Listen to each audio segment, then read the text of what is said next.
The sun had barely crested the jagged peaks of the Montana Territory when Cyrus Halterman noticed something was wrong. It was the morning of June 23, 1876, and the air carried that peculiar stillness that experienced frontiersmen learned to distrust. Cyrus stood at the edge of a dried creek bed, his boots caked with reddish dust. His horse, a dappled gray mare named Constance, shifted nervously beside him, ears twitching at sounds he couldn't yet hear. For the past 3 hours, Cyrus had been walking in his peculiar fashion, a pattern so unusual that his fellow cowboys had mocked it mercilessly. He would take 4 steps forward, then 1 step to the side, then 3 more forward, then pause for exactly 2 heartbeats before repeating the sequence. It looked absurd, like a dance invented by someone who had never heard music. But Cyrus wasn't dancing. He was surviving. The pattern had come to him during a fever dream 2 winters ago, when he'd been trapped in a line shack during a blizzard. In that delirium, he'd seen the landscape as predators saw it, as a grid of sight lines and blind spots of predictable paths and unexpected angles. Now, as danger closed in from 3 directions, Cyrus made a choice that defied every convention of frontier survival. Instead of fighting, he began to walk. And no one in the Montana Territory could have predicted that this ridiculous walking pattern would become the difference between massacre and legend. Cyrus Halterman had been born in 1849 in a timber settlement along the Susquehanna River in Pennsylvania. His father worked the lumber camps, his mother took in mending. There were 6 children, and Cyrus occupied that middle position where he learned early to observe rather than demand. His schooling was limited to winter months, but young Cyrus possessed an unusual gift for spatial reasoning. He could look at a room and count the floorboards, estimate distances with uncanny accuracy, predict where a falling tree would land before the axe bit deep. When his father died in a logging accident, the family scattered. Cyrus went west at 17, working his way across Ohio and Indiana as a farmhand, discovering that the same gift that let him predict falling trees also let him read terrain and animal behavior. By 1868, he'd crossed the Missouri River and found work on a ranch in Dakota Territory. The foreman hired him more from pity than confidence, but Cyrus proved himself through consistent work. He never lost animals, never miscounted inventory, never led the outfit into dangerous ground. The other cowboys tolerated him, though few considered him a friend. There was something unsettling about his silence, his habit of staring at landscapes as though reading invisible text. During the brutal winter of 1870 to 1871, Cyrus drew line shack duty, spending weeks alone watching over cattle in remote areas. When a blizzard hit, he barely made it back to the cabin, his horse nearly dead beneath him. The fever came on the 2nd night.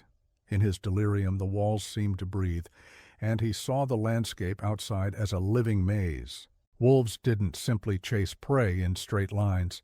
They used terrain, approached from blind spots, cut off escape routes by understanding the geometry of panic.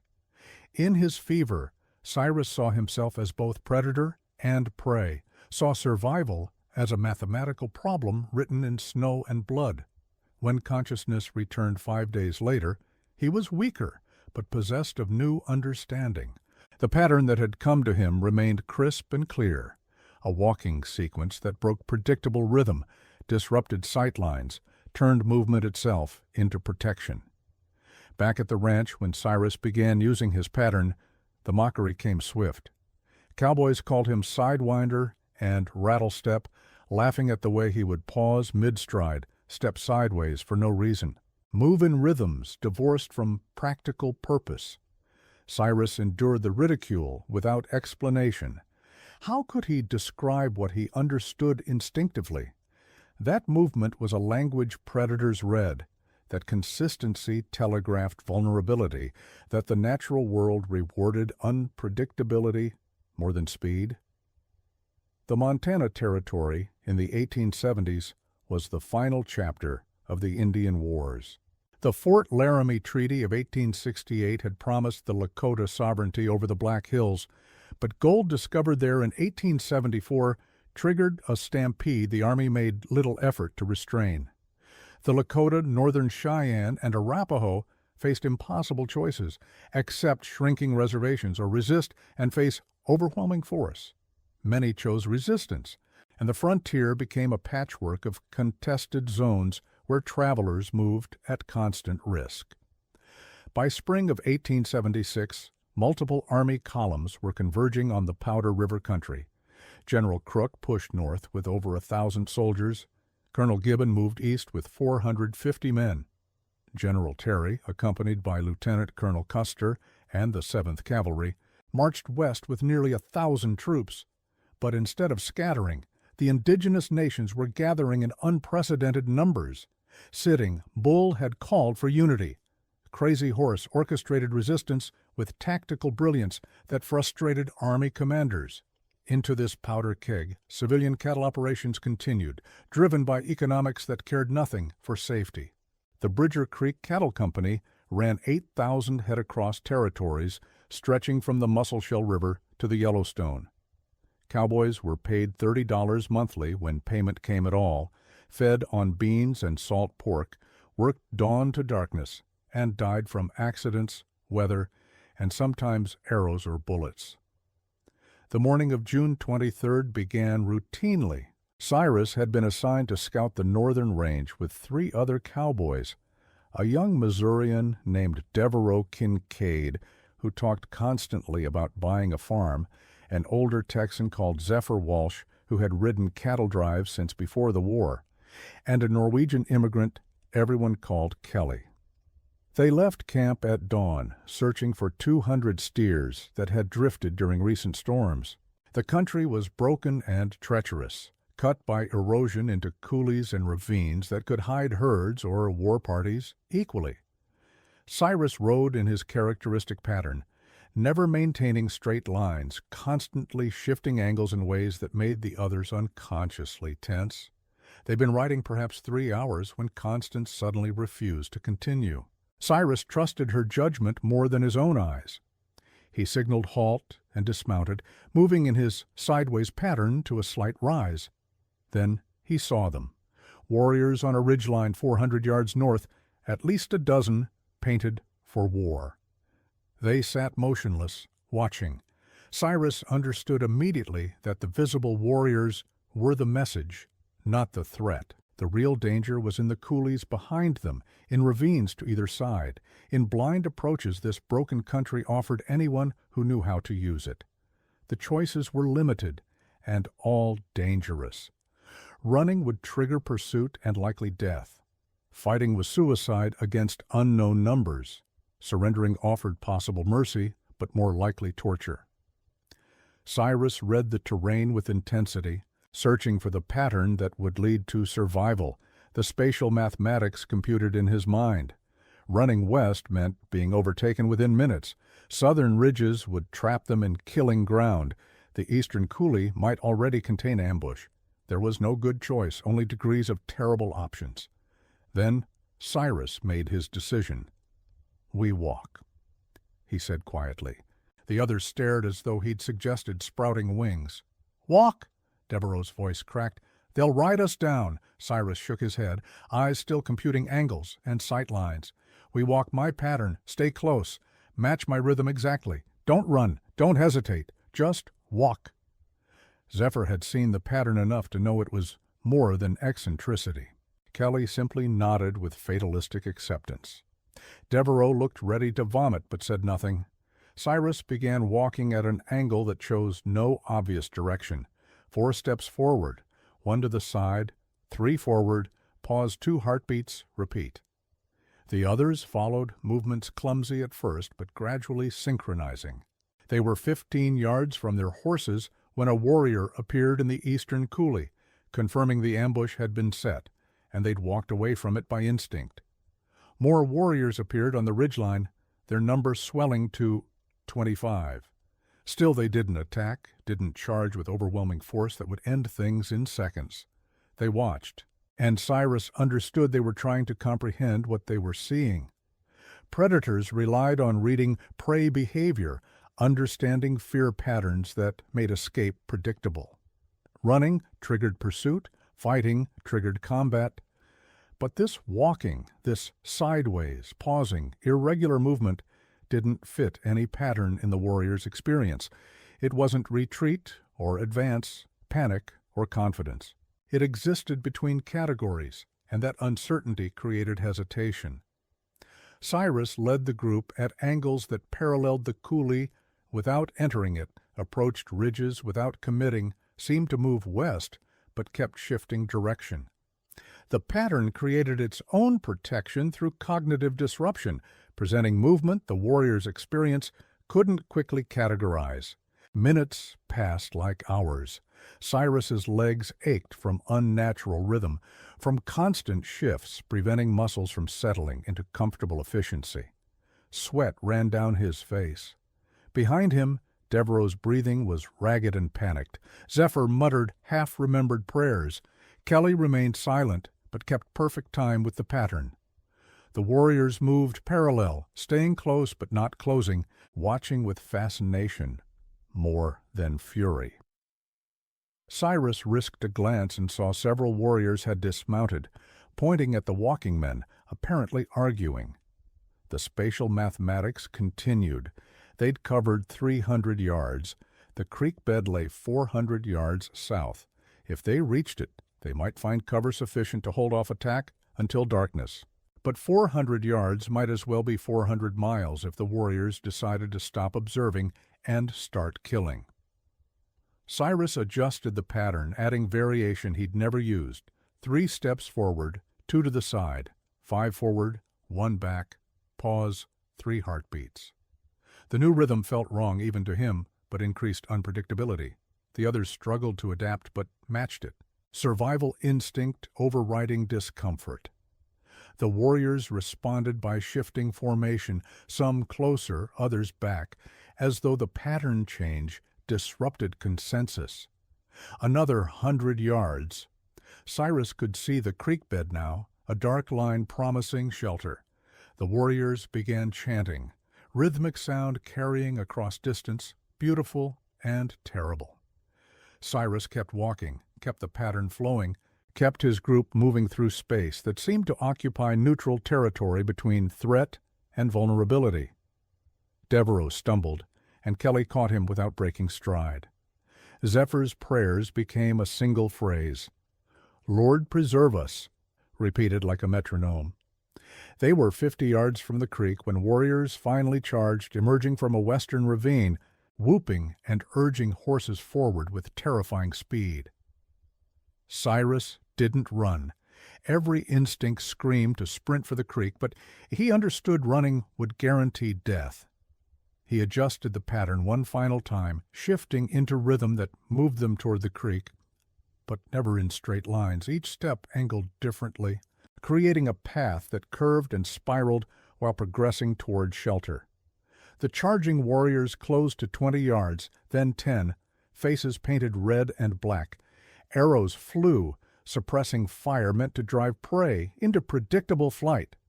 One shaft buried itself 3 feet from Cyrus's boot. Another hissed past Zephyr's head. Then they were at the creek bed, sliding down the 6-foot embankment into a dried channel, offering at least illusion of protection. The warriors wheeled their horses at the embankment's lip, still whooping, but held fire. Cyrus positioned his group against the far bank, rifles ready, expecting assault to continue. But the warriors simply sat their horses, looking down, expressions no longer fierce but thoughtful, almost curious.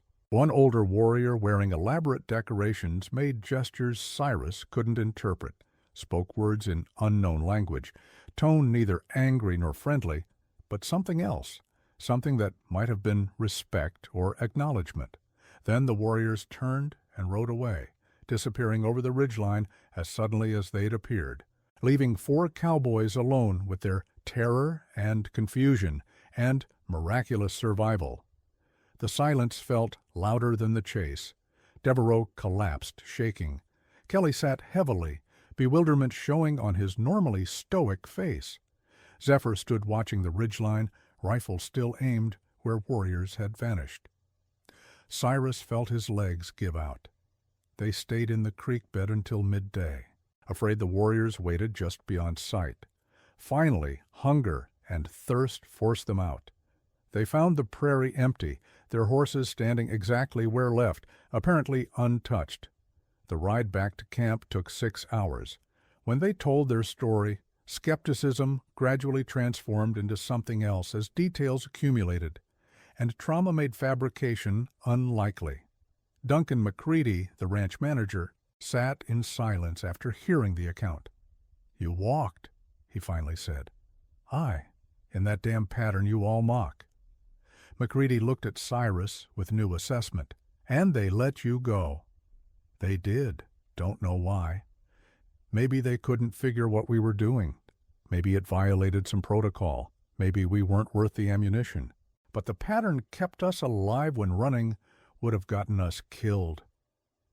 The story spread through Montana territory with remarkable speed, carried by cowboys between ranches, traders heading to settlements, Army patrols hearing second-hand accounts.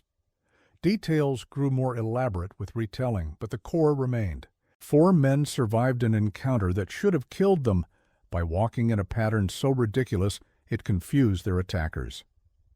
The tale reached Fort Ellis by July, reaching 7th Cavalry officers days before they rode toward Little Bighorn, where on June 25th and 26th they would encounter the same confederated tribes in battle that would destroy Custer's command and kill over 260 soldiers.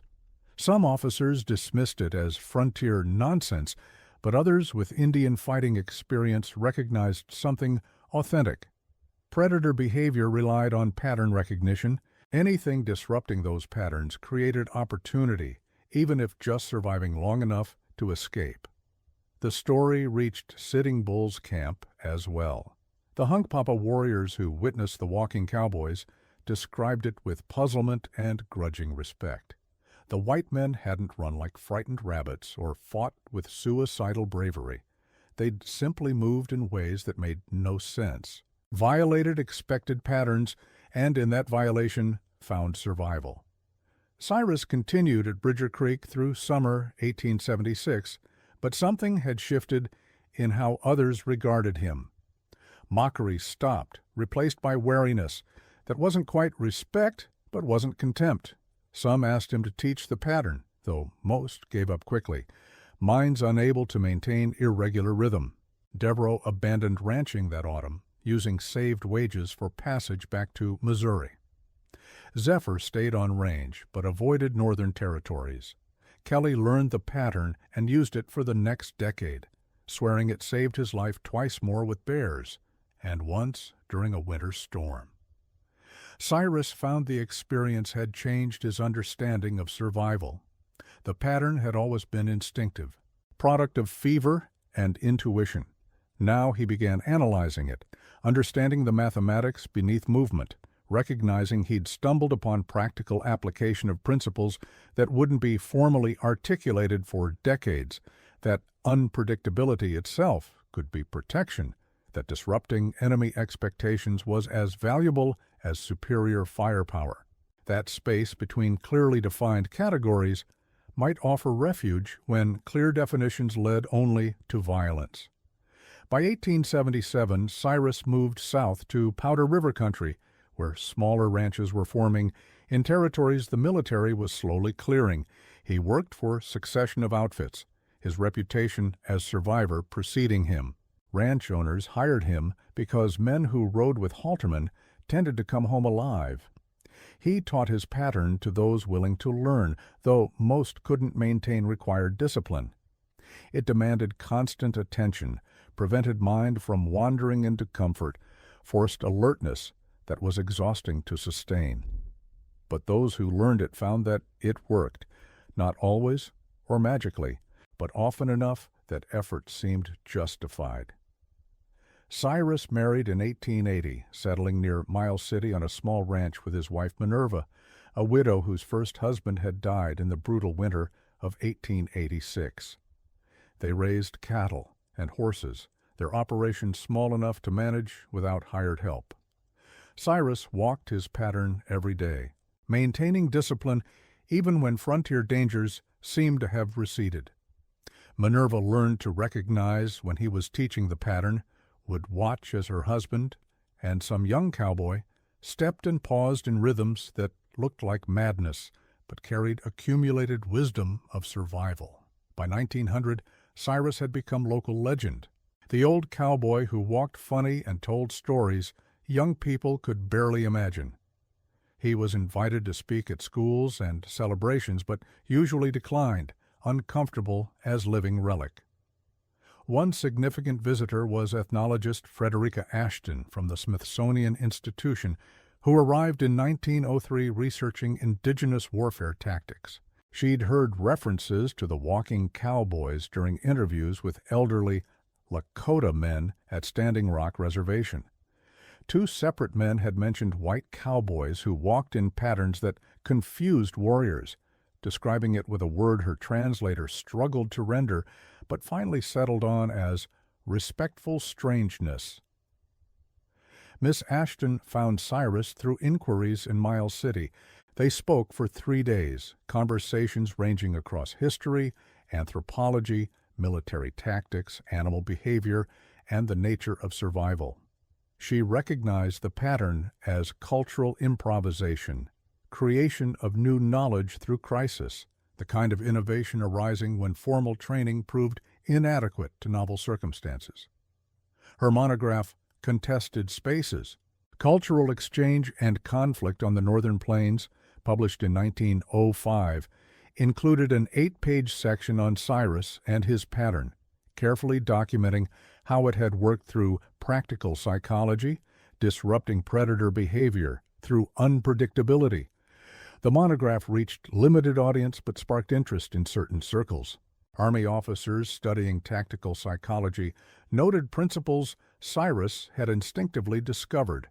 A German military theorist cited it in a paper on movement doctrine. A French cavalry officer requested more details for reconnaissance patrols facing numerically superior forces. This correspondence continued until 1913, creating a small archive of knowledge about survival through unpredictable movement. Cyrus died November 12, 1921, at 72. Among funeral attendees was Kjell Thorsen, Kelly from that June morning, 45 years earlier. He spoke briefly at graveside. He taught me surviving isn't about being strongest or fastest. It's about being different in ways that make the rules stop working. He was different. He walked different. And because he walked different, some of us got to keep walking at all. The pattern lived on in fragmentary forms. It appeared in training manuals for reconnaissance troops during World War I as irregular advance patterns. A British officer who'd read Ashton's monograph taught it to his scouts in France, claiming it reduced casualties during night patrols. By the 21st century, the story had largely disappeared from public memory, surviving only in specialized academic works. Yet the principles Cyrus discovered had become foundational to modern understanding of survival psychology and tactical movement. Scientists studying animal behavior documented how prey incorporating irregular movement survived at higher rates. Military training emphasized varying routes to prevent pattern recognition. Civilian survival courses taught that walking straight lines through dangerous territory made humans easy to track. None of these applications cited Cyrus by name. His contribution lost in accumulated knowledge civilization builds from millions of individual innovations.